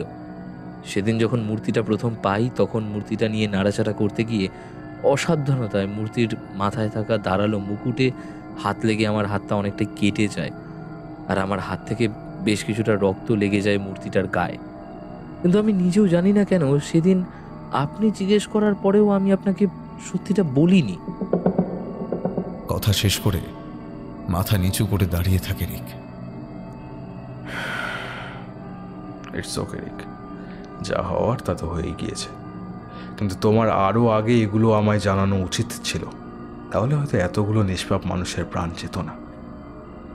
আচ্ছা স্যার, এবার বলুন তাহলে ওই পিশাচিনীকে বিনাশের জন্য আমায় কি কি করতে হবে? শোনো, আগামীকাল সকালে প্রজেক্ট স্পটে গিয়ে প্রথমেই আমাদের সমস্ত শ্রমিকদের এখান থেকে বহু দূরে পাঠিয়ে দিতে হবে, কারণ এখান থেকে দূরে চলে গেলে পিশাচিনী আর তাদের ওপর কোনো প্রভাব বিস্তার করতে পারবে না, যার ফলে আর কোনো শ্রমিকের মৃত্যুও হবে না। কিন্তু এতে আমাদের প্রাণের ঝুঁকি একটু বেড়ে যাবে, কারণ বই অনুসারে এই পিশাচিনীকে শুধুমাত্র চন্দ্রগ্রহণের রাতেই বিনাশ করা সম্ভব, কারণ এই দিনেই পিশাচিনী তার পূর্ণ শক্তিতে প্রকাশিত হয় এবং তার উপাসকের আত্মাকে বন্দী বানিয়ে তার কাছে রেখে দেয়। আর একবার তার উপাসকের আত্মাকে বন্দী করতে পারলে পিশাচিনীকে আর কেউ আমাদের দুনিয়া থেকে তাদের দুনিয়ায় পাঠাতে পারে না। এবার তুমি পিশাচিনীর উপাসক হওয়ায় সে চেষ্টা করবে তোমার আত্মাকে বন্দী করে তার কাছে আজীবনের জন্য রেখে দিতে। সে একবার এই কাজ করতে পারলে পিশাচিনী সম্পূর্ণ মুক্ত হয়ে যাবে। সে তখন যেখানে খুশি সেখানে যেতে পারবে, যাকে ইচ্ছা তাকে তার শিকার বানাতে পারবে। তাই এ ভয়াবহ অবস্থা আটকাতে তোমাকেই চন্দ্রগ্রহণের দিন এই পিশাচিনীকে তার দুনিয়ায় পাঠাতেই হবে, বুঝলে রিক? আর আমার হিসেব অনুসারে আগামী পরশুদিনই চন্দ্রগ্রহণ হওয়ার কথা। চন্দ্রগ্রহণের দিন পূর্ণগ্রাস চন্দ্রগ্রহণের সময় আমাদের কিছু ক্রিয়া করতে হবে। ক্রিয়া? কি ক্রিয়া করতে হবে স্যার? সেটা পরশুদিনই বলবো তোমাকে। এরপর এভাবেই উত্তেজনা আর উৎকণ্ঠা নিয়ে কেটে যায় সেদিনের রাতটা। পরদিন সকালে মিস্টার রিচার্ড ও রিক প্রজেক্ট স্পটে গিয়ে বেশ অবাক হয়, কারণ তারা ভেবেছিল আজও হয়তো স্পটে এসে দেখতে হবে আবারও কোনো শ্রমিকের মুণ্ডহীন লাশ। কিন্তু সেদিন তেমন কিছু না হওয়ায় তারা বেশ অবাক হয় এবং মনে মনে বেশ শান্তি অনুভব করে। তারপর আর সময় নষ্ট না করে তারা সকল শ্রমিকদের বলেন, আচ্ছা, সকলের উদ্দেশ্যে বলছি, কিছু সমস্যার জন্য কাজ আপাতত বন্ধ থাকবে কিছুদিন। আর আজ তোমাদের জন্য এই শহরের বাইরে থাকার বন্দোবস্ত করা হয়েছে। তোমরা যে যার জিনিসপত্র নিয়ে গাড়িতে উঠে পড়ো, ড্রাইভার তোমাদের সেখানে নিয়ে যাবে, বুঝলে? এরপর শ্রমিকেরা তাদের নির্দেশ মতো সেখান থেকে বেরিয়ে পড়ে। শ্রমিকেরা বেরিয়ে গেলে রিচার্ড আর রিক দুজন মিলে খুব ভালো করে প্রজেক্ট স্পটটা ঘুরে ঘুরেই দেখতে থাকেন। এরপর তারা রেস্টরুমে চলে আসেন কিছুক্ষণ বিশ্রাম নেওয়ার জন্য। কিন্তু রেস্টরুমে ঢুকেই তারা খুব বিস্মিত হয়, কারণ সেখানে ঢুকে তারা দেখে রিকের টেবিলের উপর সেই মূর্তিটা রাখা। কিন্তু এটা কিভাবে সম্ভব? কারণ সেদিন যাওয়ার আগে রিচার্ড নিজে মূর্তিটা তার সাথে নিয়ে গিয়েছিলেন। কিন্তু বিস্ময়ের ভাব বেশিক্ষণ স্থায়ী হলো না, কারণ বই অনুসারে মূর্তিটা এখন স্বাধীন। আর এই কদিনের ঘটে যাওয়া ঘটনাগুলো থেকে তারা বেশ ভালোভাবেই বুঝতে পেরেছে মূর্তির ক্ষমতা কতখানি। ফলে এই বিষয়টা নিয়ে তারা খুব বেশি চিন্তা করল না। তারা আবার মূর্তিটা তাদের সাথে করে নিয়ে বাড়ির উদ্দেশ্যে রওনা দিল, কারণ আগামীকাল রাতের ক্রিয়ায় মূর্তিটি অবশ্যই লাগবে। বাড়ি ফিরে রাতের খাবারের সময় তাদের কেয়ারটেকার কথা প্রসঙ্গে বলে, আজ গ্রামে বীভৎসভাবে কোনো এক গ্রামবাসীর মৃত্যু হয়েছে। কোনো পশু তার ধর থেকে মাথাটা আলাদা করে ফেলে দিয়ে সারা শরীর থেকে মাংস খুবলে খুবলে খেয়েছে, আর তার রক্তশূন্য শরীরটা ফেলে গেছে। এগুলো শুনে মিস্টার রিচার্ড আর রিকের বুঝতে বাকি থাকে না এটা কার কাজ। তার সাথে তারা এটাও বুঝতে পারে যে কেন আজ কোনো শ্রমিকের মৃত্যু হয়নি। রিক কথাগুলো শুনে আর কিচ্ছু খেতে পারে না। সে না খেয়ে টেবিল ছেড়ে উঠে যায়। আর কিছুক্ষণ পর মিস্টার রিচার্ডও টেবিল ছেড়ে উঠে আসেন। আর একটা রাতের অপেক্ষা। আজকের রাতটা কোনোভাবে পার করতে পারলেই কালকে পিশাচিনীকে তার দুনিয়ায় পাঠানোর একটা সুযোগ চলে আসবে। এটাই একসাথে বসে আলোচনা করছিলেন রিক ও মিস্টার রিচার্ড। এরপর তারা ঠিক করেন আজ রাতে তাড়াতাড়ি রাতের খাবার খেয়ে একসাথেই রাতটা কাটাবেন তারা। যথারীতি আজ তারা খুব তাড়াতাড়ি রাতের খাবার খেয়ে নিয়ে দুজনে একসাথে রিচার্ডের রুমে চলে আসে। বেশ কিছুক্ষণ গল্প করার পর কখন যেন সারা দিনের ক্লান্তিতে তাদের চোখে ঘুম নেমে আসে, আর তাদের অনিচ্ছা সত্ত্বেও বেশ গভীর ঘুমে তলিয়ে যায় তারা। কিন্তু কিছুক্ষণ পর রিকের ঝাঁকুনিতে ঘুম ভেঙে যায় মিস্টার রিচার্ডের। ঘুম ভেঙে তিনি দেখেন রিক খুব ভয়ার্ত মুখে তাকে ডাকছে। কি হয়েছে রিক? তোমাকে এমন দেখাচ্ছে কেন? তুমি কি আবার সেই ভয়ঙ্কর স্বপ্নটা দেখেছো নাকি? স্যার, আজ আমি যা দেখেছি তা আমি মুখে বলে প্রকাশ করতে পারবো না। আজ সেই নারী অবয়ব আবার আমার স্বপ্নে এসেছিল, কিন্তু কিছুক্ষণ পরে আমি দেখলাম সে একজন লোককে তার পিছু পিছু নিয়ে গিয়ে সোজা ধর থেকে তার মাথাটা ছিঁড়ে নিল আমার চোখের সামনে। তারপর তার ধর থেকে রক্ত খেতে শুরু করলো। একটু পরে রক্ত খাওয়া শেষ হলে সেই কাটা মাথাটা ধরে আমার দিকে ফিরে জিজ্ঞেস করলো, কি রিক, তুমি কি আজও আমাকে চিনতে পারছো না?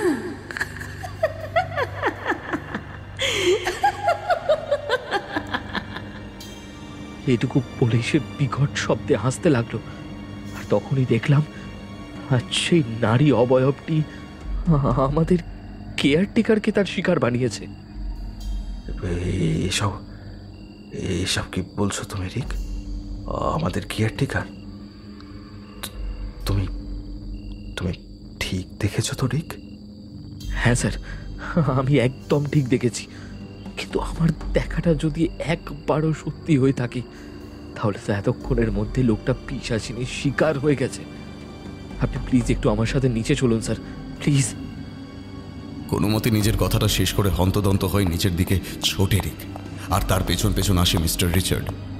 সেখানে পৌঁছে তারা দেখেন আবারও রিকের স্বপ্নকে সত্যি করে দিয়ে কেয়ারটেকারের ধর থেকে মাথা আলাদা করার লাশটা ফ্লোরে পড়ে আছে।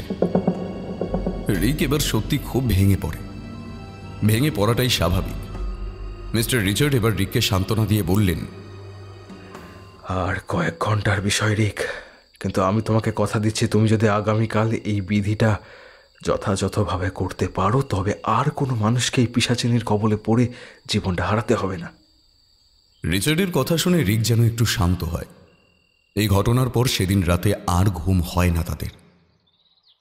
এরপর ভোরের আলোর সাথে সাথে একটা নতুন দিন আসে। হ্যাঁ, আজই সেই বিশেষ দিন যেদিন পিশাচিনী তার নিজের দুনিয়ায় ফিরে যাবে। আর কয়েকটা ঘন্টার ব্যাপার।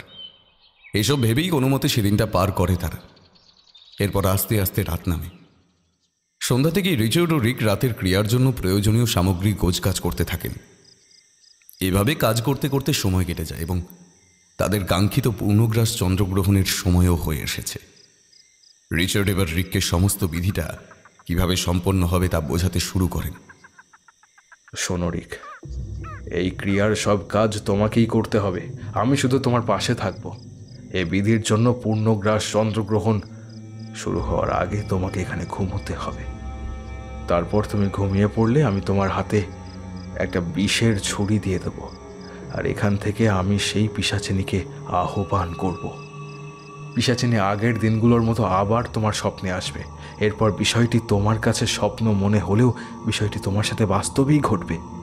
পিশাচিনী তোমার আত্মাকে বন্দি করে তার সাথে নিয়ে যেতে চাইবে, আর তার জন্য আজ রাতে সে তোমার অনেক কাছাকাছি চলে আসবে। ঠিক যেই মুহূর্তে সে তোমার বুকের ওপর হাত রাখবে, ঠিক তখনই তোমাকে তোমার হাতে থাকা ছুরি দিয়ে পিশাচিনীর বুকের ঠিক মাঝ বরাবর আঘাত করতে হবে। আর এর জন্য তুমি শুধু একবারই সুযোগ পাবে রিক। সেই সুযোগ হাত ছাড়া হলে আমাদের কিন্তু আর কিছুই করার থাকবে না রিক। ও হ্যাঁ, আর একটা কথা, স্বপ্নের মধ্যে যাই ঘটুক না কেন তুমি কিন্তু কোনোভাবেই ভয় পেও না। ভয় পেলেই কিন্তু সব শেষ। খুব মনোযোগ দিয়ে এতক্ষণ মিস্টার রিচার্ডের কথাগুলো শুনছিল রিক। এরপর বলল, কিন্তু স্যার, আমার খুব ভয় করছে যে আমি কি পারবো সব কাজ ঠিক মতো করতে? পারবে রিক, তুমিই পারবে।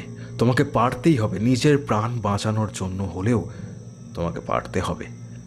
আর একটা কথা, তুমি ঘুমানোর আগে আমি আমার হাতের সাথে শক্ত করে তোমার হাতটা বেঁধে নেব।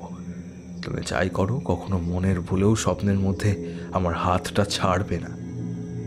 যদি তুমি মনের ভুলেও আমার হাত ছেড়ে দাও তাহলে কিন্তু পিশাচিনীকে বিনাশ করার পরেও তুমি আর আমাদের দুনিয়ায় নিজের শরীরে ফিরে আসতে পারবে না। রিক মিস্টার রিচার্ডের কথাগুলো শুনে মুখে কিছু না বলে শুধু একবার সম্মতিসূচক মাথা নাড়ে। বিধি শুরু হয়ে গেছে। রিক মিস্টার রিচার্ডের দেওয়া নির্দেশ মতো আস্তে আস্তে ঘুমিয়ে পড়ে। তার ঘুমানোর আগে শক্ত করে নিজের হাতটা মিস্টার রিচার্ডের হাতের সাথে বেঁধে নেয়। রিক ঘুমিয়ে যাওয়ার পরেই মিস্টার রিচার্ড তার হাতে অনেক পুরনো ছুরি দিয়ে দেয়, আর সেই মূর্তিটাকে সামনে রেখে পিশাচিনীকে আহ্বান করতে থাকে।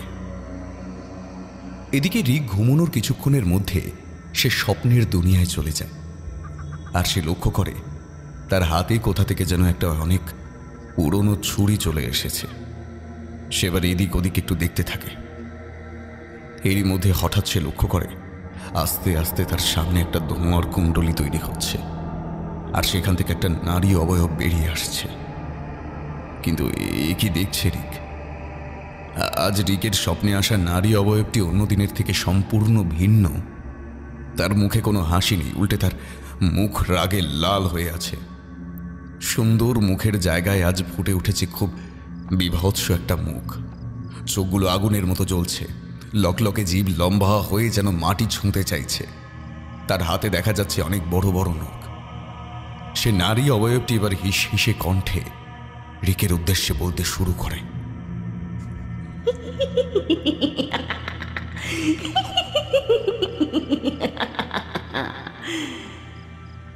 আজ আমি তোর আত্মাকে আমার সাথে নিয়ে যাব, কারণ আজ তুই আমার সমস্ত শিকারকে আমার সামনে থেকে অনেক দূরে পাঠিয়ে দিয়েছিস। আর তুই একমাত্র ব্যক্তি যার হাতে আমার সৃষ্টি। তাই আজ তোকেই আমি তোর আগের জন্মের মতো আবার এই জন্মেও মারব।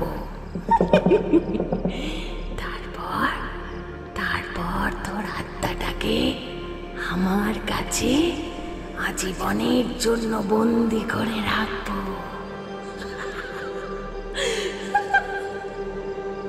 এইটুকু বলেই সেই পিশাচিনী বিকট শব্দে হাসতে থাকে। রিক দেখল পিশাচিনী আস্তে আস্তে তার কাছে এগিয়ে আসছে এবং সে বুঝতে পারে যে যেন হঠাৎ তার সমস্ত শক্তি হারিয়ে কোনো এক আকর্ষণে পিশাচিনীর দিকে তাকিয়ে আছে। ধীরে ধীরে পিশাচিনী রিকের খুব কাছে চলে আসে। আস্তে আস্তে রিকের বুকে তার লকলকে জিভ বোলাতে থাকে, কিন্তু রিক কিছুই করতে পারছে না। আর সে ভুলেও গিয়েছে যে তাকে কি করতে হবে। এরই মধ্যে রিক এক অতি পরিচিত কণ্ঠস্বর শুনতে পায়, যিনি বলছেন, এটাই সঠিক সময় রিক, তোমার হাতের ছুরিটা জোরে চালিয়ে দাও ওই পিশাচিনের বুকে, আর দেরি করো না, দেরি করো না। হঠাৎ রিকের সম্বিত ফিরল। এবার সব কিছু মনে পড়ে যায় তার। সে এবার পিশাচিনীকে অবাক করে দিয়ে তার সমস্ত শক্তি এক করে হাতে থাকা ছুরিটা চালিয়ে দেয় পিশাচিনীর বুক লক্ষ্য করে। সঙ্গে সঙ্গে পিশাচিনী প্রচণ্ড চিৎকার করে পেছনে সরে গিয়ে আবার ধোঁয়ায় মিলিয়ে যায়। এরপর রিক কিছু বুঝে ওঠার আগেই সে তার হাতে প্রচণ্ড এক টান অনুভব করে, যার ফলে তার ঘুমটা যায় ভেঙে। ঘুম থেকে জেগে রিক দেখে মিস্টার রিচার্ড তার দিকে তাকিয়ে বসে আছে। এবার সে হাসি মুখে মিস্টার রিচার্ডকে বলে, আমি পিশাচিনীকে আবার তার দুনিয়াতে পাঠাতে সক্ষম হয়েছি স্যার। হ্যাঁ রিক, আমি জানতাম তুমি পারবে, তাকে তার দুনিয়ায় পাঠাতে তুমি পারবে, আমি জানতাম। কিন্তু স্যার, আমি বলার আগেই আপনি জানলেন কিভাবে যে আমি পেরেছি? আর স্যার, আমার স্বপ্নের মধ্যে আমি আপনার কণ্ঠ শুনলাম কিভাবে? আপনি জানলেন কিভাবে যে ওই সময় আমি সব ভুলে গিয়েছিলাম?